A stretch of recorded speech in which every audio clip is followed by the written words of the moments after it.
They call it happily ever after.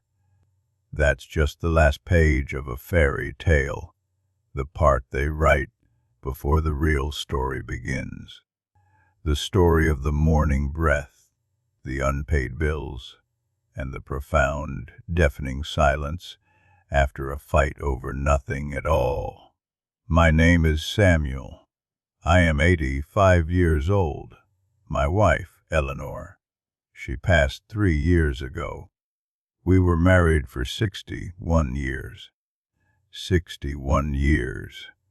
Young people hear that number and they see a monument to love. But I'm here to tell you, monuments are built of stone. They're hard, they're heavy, and they're built to withstand storms, not to dance in the sunshine. The title of your show, Marriage is Just Tolerance Over Time. It's a harsh truth, but the truth, like good medicine, is often bitter. Everyone who gets married starts with love. Of course, they do. I loved Eleanor with a fire that I thought could burn down the whole city. I remember the day I met her at a church picnic. She was wearing a yellow dress, and her laugh. My Lord, her laugh could make the birds stop singing just to listen. That first year, that's the fireworks.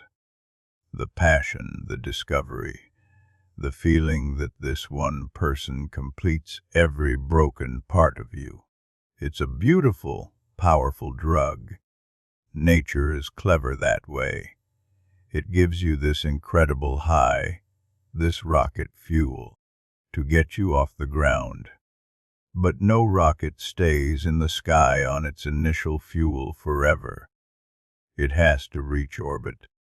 And then it's a different set of physics that keeps it going. That initial, heart-pounding, can't eat, can't sleep kind of love. It's designed to burn out.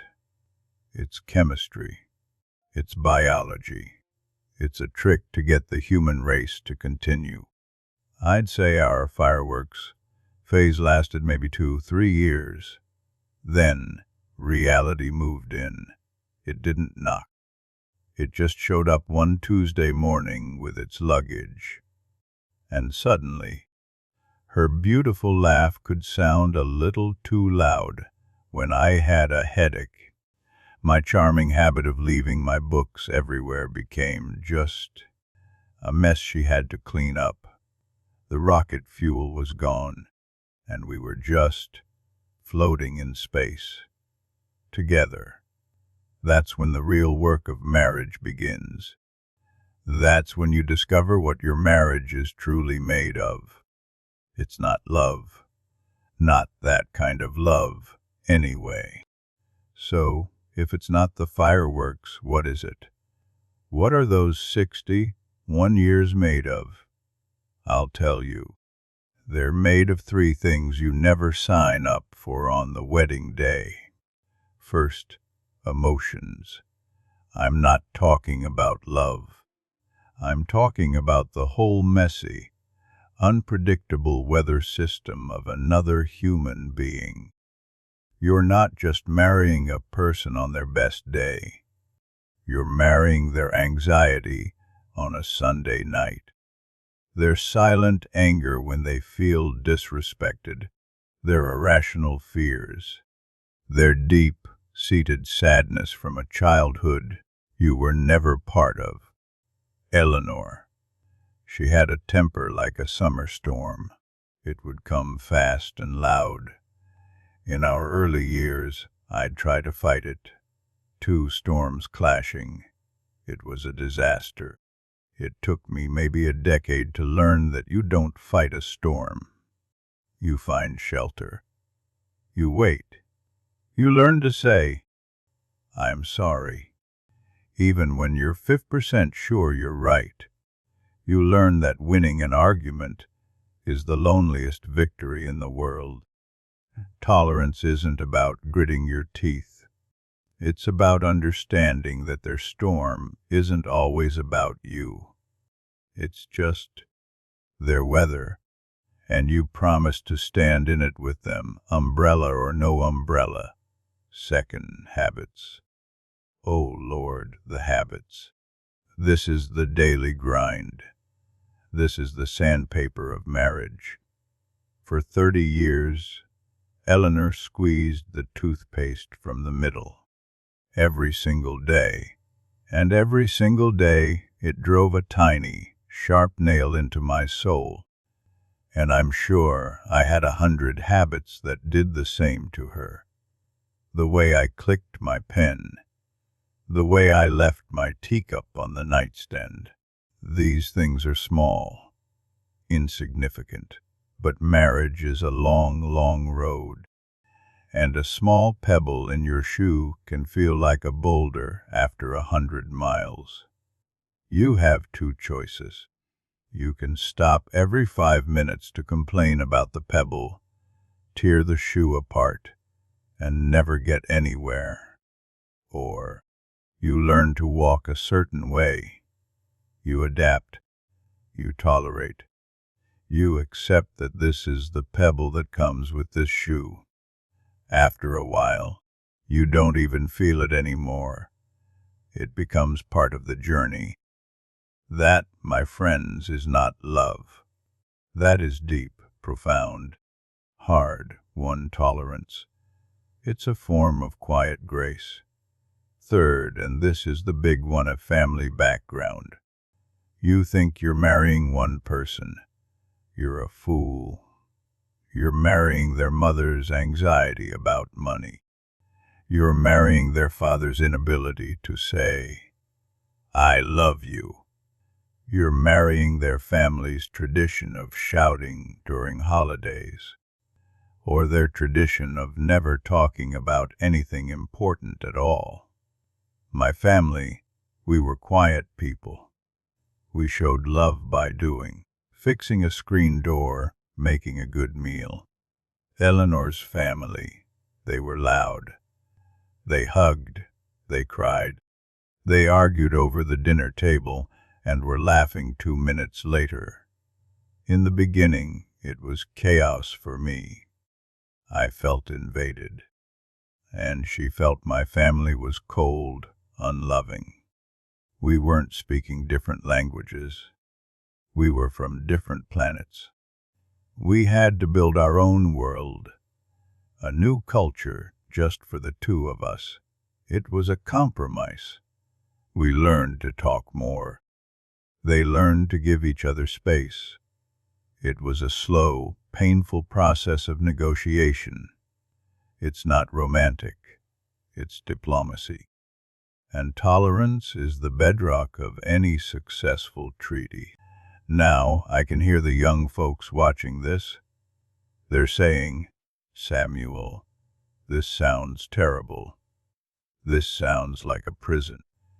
If you're not happy, why stay? Because you're thinking about happiness. And that's the wrong metric.